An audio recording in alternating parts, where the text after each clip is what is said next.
Diana's next move came right on schedule, almost as if she'd been counting down the seconds since her last missive. Exactly 72 hours after her letter about the workshop lighting, another envelope with the HOA crest, gold-stamped and deeply unnecessary, appeared in my mailbox like some cursed invitation. This one was more aggressive. The formal tone remained, but the words had a different weight. This time, Diana was threatening a lien on my property. A lien. Over a workshop light. I sat in my truck, envelope still in hand, staring at the paper like it had personally insulted my grandfather's memory. The audacity. My lamp was barely brighter than the cheap LEDs they used to light up the tennis courts at night, but now it was apparently the hill Diana wanted to die on, or maybe the one she wanted to bury me under. I took a deep breath, suppressing the heat crawling up the back of my neck. It wasn't just about the lamp. It never was. This was about power. Control. Intimidation dressed up in letterhead and legalese. I'd seen this sort of tactic before, just not in a cul-de-sac with seasonal wreaths and synchronized lawn service. Bureaucratic bullying, cloaked in the illusion of community harmony. And Diana Molieri? She wasn't just flexing her HOA title, she was trying to set a precedent. New guy moves in, doesn't bow to the queen, and suddenly here's the cautionary tale. But what she didn't realize was that I'd seen bigger bullies in sharper suits. I'd watched more subtle tyrants try to sneak chaos into order with the help of well-crafted paragraphs and fine print font sizes.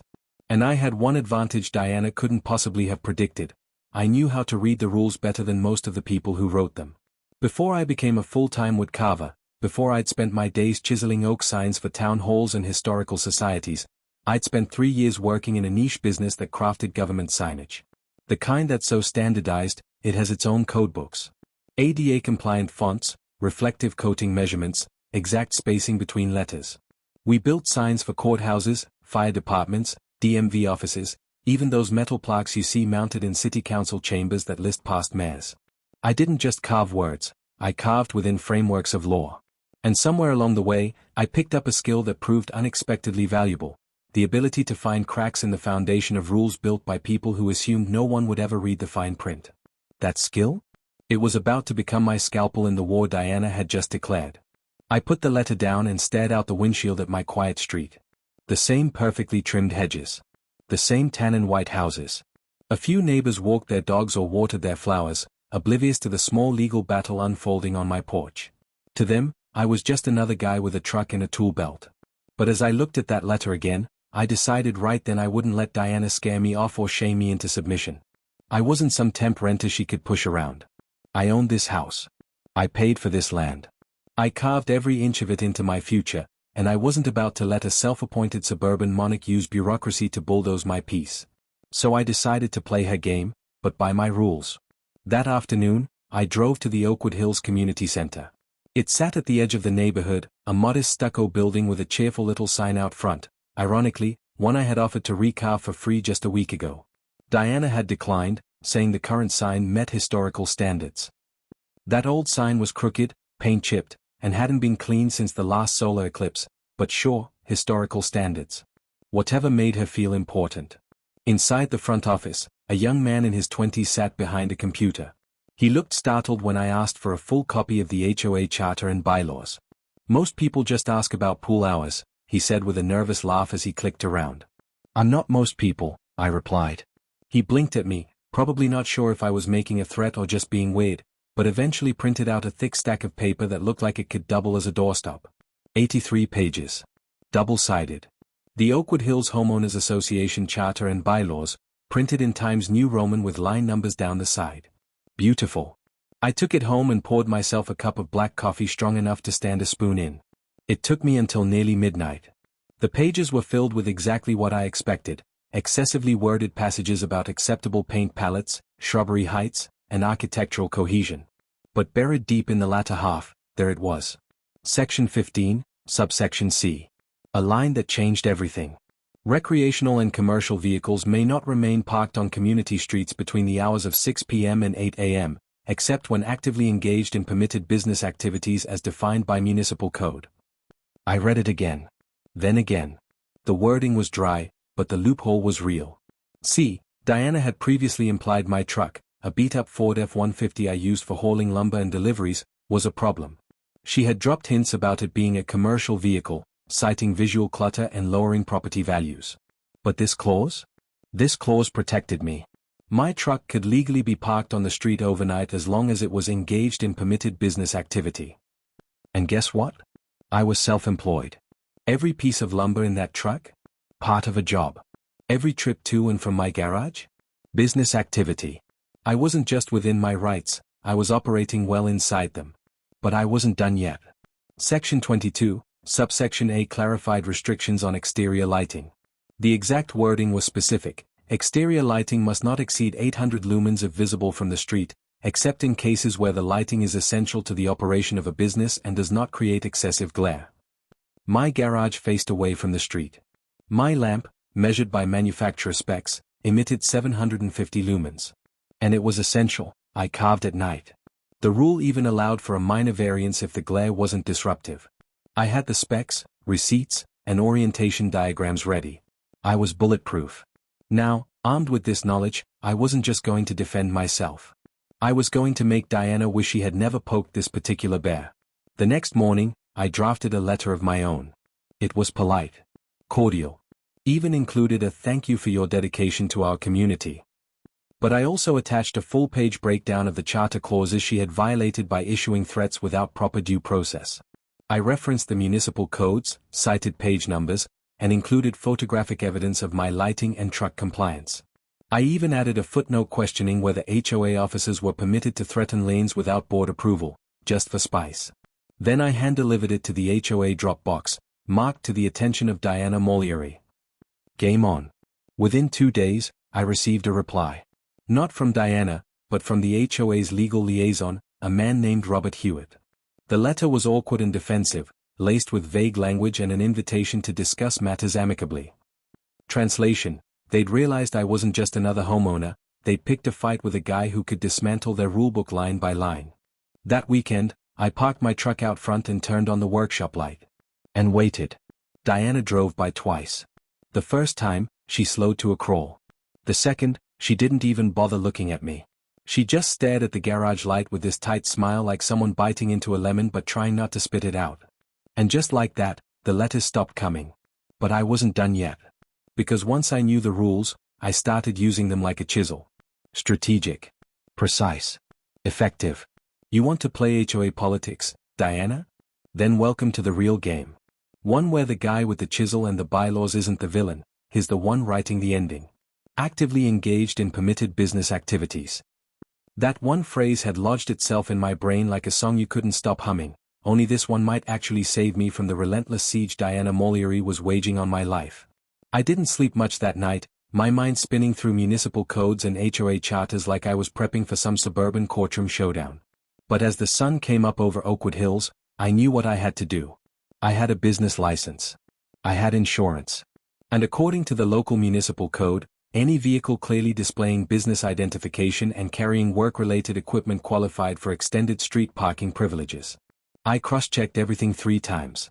It was all there, hidden in the kind of dry legalese that most people would never bother to read, but for someone like me, who made a living working within tight design specs, legal guidelines, and civic signage protocols, it felt like a blueprint for retaliation. Could this actually work? Honestly, I didn't know. HOA bylaws were like tax codes, intentionally confusing, full of gray zones, and crafted to make residents surrender before ever daring to question authority. But if I was going to keep Diana from steamrolling me out of the neighborhood, I had to try. This wasn't just about a workshop light or a parking rule. This was about not becoming another silent casualty of Diana's HOA monarchy. I wasn't going to let her win. Not without a fight. The next morning, I got to work, not on a sign, but on my truck. I spent nearly 2 hours transforming my humble, beat-up Ford F-150 from a simple workhorse into a fully branded mobile advertisement. I pulled out the magnetic door signs I'd ordered months ago but never used. Coal woodworking in bold walnut brown lettering, with a neatly serifed font and my phone number beneath. Classy, understated, but official. I wiped down the doors of the truck and slapped the signs on with the satisfaction of a man hanging a war banner. Then came the tools. Every power sander, every hand planer, every chisel and dovetail jig I owned went into the truck bed.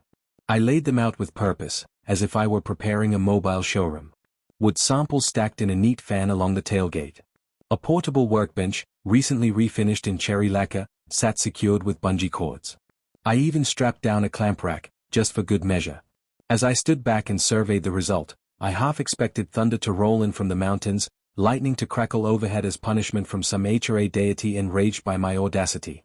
Somewhere, in a leather swivel chair surrounded by suburban bylaws, an invisible bureaucrat was screaming. And that made me smile. I parked the truck directly in front of Diana's house. Not beside it. Not across the street. Directly in front, like a billboard on wheels announcing my quiet rebellion. The sun caught the metallic glint of the signage as I stepped away and locked the doors.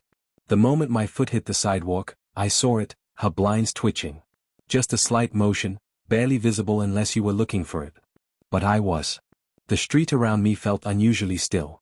No dog walkers. No joggers. Just quiet tension rolling down the curb like fog.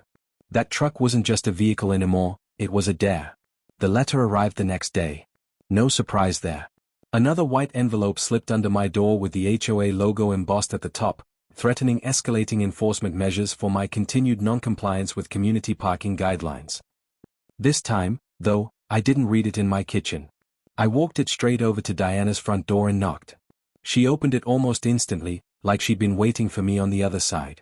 She was dressed in another one of her power blazers, the color of wet cement, and clutching a fresh violation notice like a courtroom summons.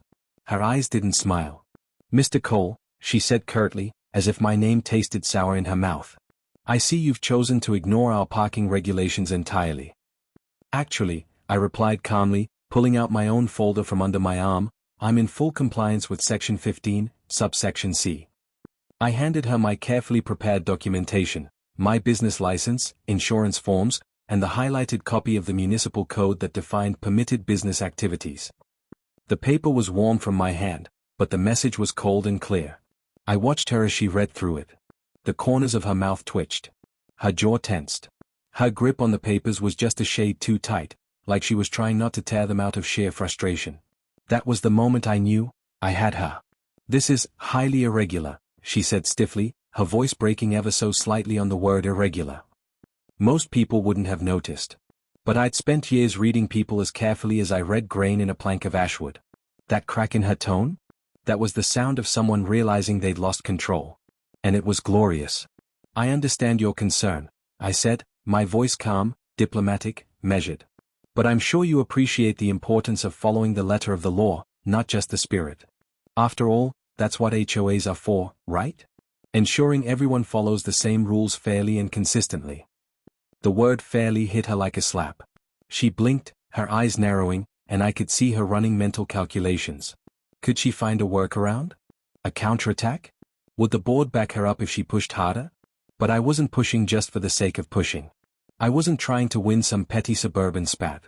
I was trying not to disappear under the weight of someone else's power trip. I wasn't going to vanish into compliance because someone in a white blazer decided I didn't fit the mold. That night, I grilled burgers in my backyard. My truck remained parked proudly in front of her house like a glowing, wood-scented middle finger. Mrs. Patterson from next door waved at me from her porch and gave me a knowing thumbs up. Even Rick from across the street, who hadn't said more than 10 words to me since I moved in, wandered over to ask about custom cabinetry for his wife's sewing room. Word was spreading, not just about my woodworking business, but about the guy who stood up to the Queen of Oakwood Hills. For a moment, it felt like I'd won. Like I'd carved out a place for myself here, not just on paper, but in spirit. But if I'd known what was coming next, I wouldn't have been so quick to celebrate. Because Diana Mollery didn't rise to the top of a neighborhood power structure by accepting defeat gracefully. No, her next move would be personal. Subtle at first. Then sharper. It started with a noise complaint. Someone filed a report about me using a hand sander in my garage at 7:30 a.m. on a Saturday. Apparently, that violated a clause buried in the bylaws about quiet weekend mornings, a clause so obscure it might as well have been written in invisible ink.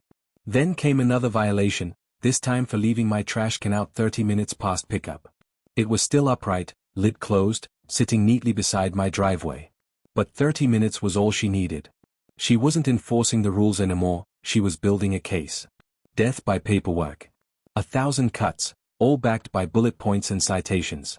So I tested the waters. Hosted a small backyard barbecue, just a few neighbors and my old friend Wes Turner,